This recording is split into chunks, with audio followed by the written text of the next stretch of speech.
সকালবেলায় উঠে কেন আমাকে পান্তা ভাত খেতে হচ্ছে জানো? কারণ আজকে হচ্ছে আমাদের গ্রামে মানে আমাদের পাড়ার বুড়িমাতলার মহোৎসব আর পুজো।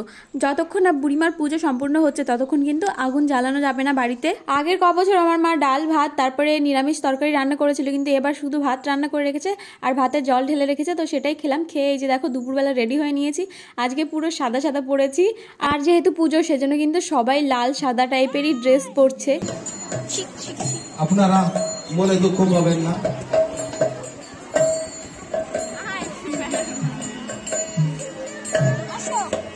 ওই যে খাবার খাওয়াবে মিমি, যা মাছ ধরে টাকা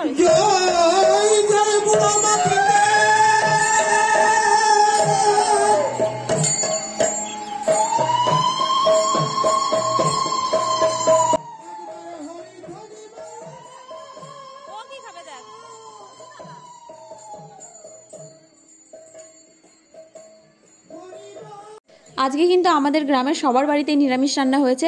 অনেকে রাত্রেবেলায় রান্না করে রেখেছে, আবার অনেকে ভোরবেলা উঠে রান্না করেছে। আর পেঁয়াজ ছাড়া পান্তা ভাত খেতে কিন্তু একদমই ভালো লাগেনি। তারপরে এই যে দুপুরবেলা চলে আসলাম, এসে একটু ঘুগনি খাবো ভাবছি। তারপরে তোজো দেখো বায়না করছে যে আইসক্রিম খাবে, তো তোজোকে একটা আইসক্রিম দিলাম। আইসক্রিম কেনার পরে এই যে দেখো চলে এসেছি ঘুগনির দোকানে। এই ঘুগনিটা কিন্তু সম্পূর্ণ নিরামিষ, আর এই মেলাতে কিন্তু কোনো আমিষ জাতীয় খাবার পাওয়া যাবে না।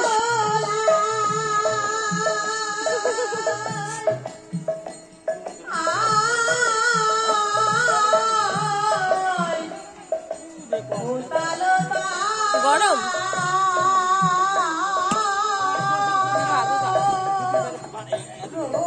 ঘুগনির দোকানের ওখানে ছাতা আছে, কিন্তু ওখানে তবুও ভীষণ গরম, ওই জন্য আমরা কিন্তু একটু ছায়ার দিকে চলে যাচ্ছি।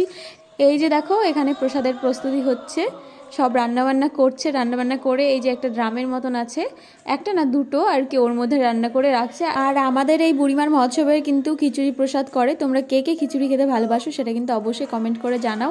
এই যে এইদিকে দেখো রান্না হচ্ছে খিচুড়ি, কত বড় একটা, এটাকে কি বলে আমি জানি না, ওটাতে করে রান্না হচ্ছে। তোমরা যদি কেউ জানো তাহলে কিন্তু কমেন্ট করে জানাবে।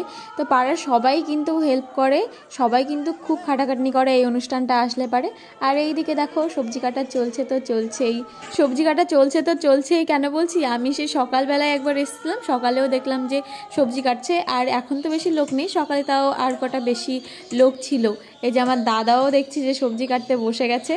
তারপরে এই যে দেখো এই যে ছায়াটা, এই যে প্যান্ডেলটা করেছে না, এটা হচ্ছে আগের দিন যে দলগুলো এসছে মানে গতকাল, সেই দলগুলোকে কিন্তু এখানে খেতে দিয়েছিল। ঘুগনি খাওয়ার পরে কিন্তু আমি বাড়ি চলে গিয়েছিলাম। বাড়ি গিয়ে এই যে ড্রেস চেঞ্জ করেছি, তারপরে আমরা নগর পরিক্রমায় বেরিয়েছিলাম। এই যে আমাকে অনেকে জিজ্ঞাসা করছিল যে এই ডঙ্কাটা কার, এই ডঙ্কাটা হচ্ছে আমার বাবা ঠাকুরনগর থেকে এনে দিয়েছিল 2 বছর আগে। আমি বাবাকে বলেছিলাম যে আমার জন্য একটা ডঙ্কা নিয়ে আসতে, ওই জন্য কিন্তু নিয়ে এসেছিলো। এখন আমি প্রায় মাঝে মাঝে বাজাই, কিন্তু সবসময় বাজানোর সুযোগ পাই না, হয়তো সময় হয় না বা সব জায়গায় যাওয়াও হয় না, ওই জন্য।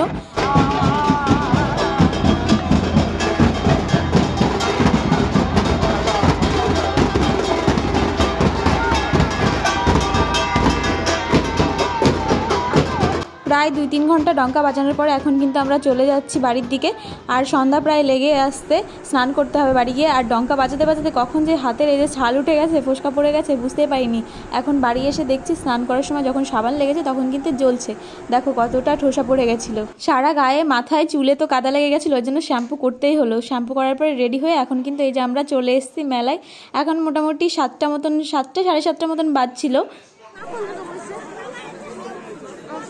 সবার ভিডিও তো বানাই।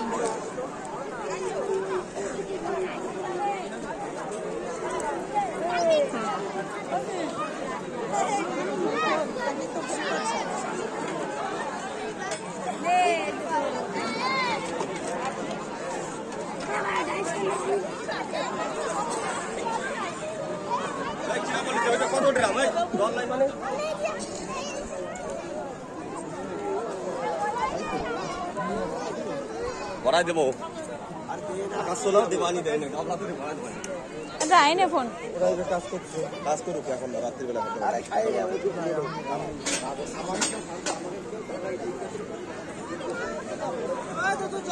ঘুরাও ঘুরাও এদিকে।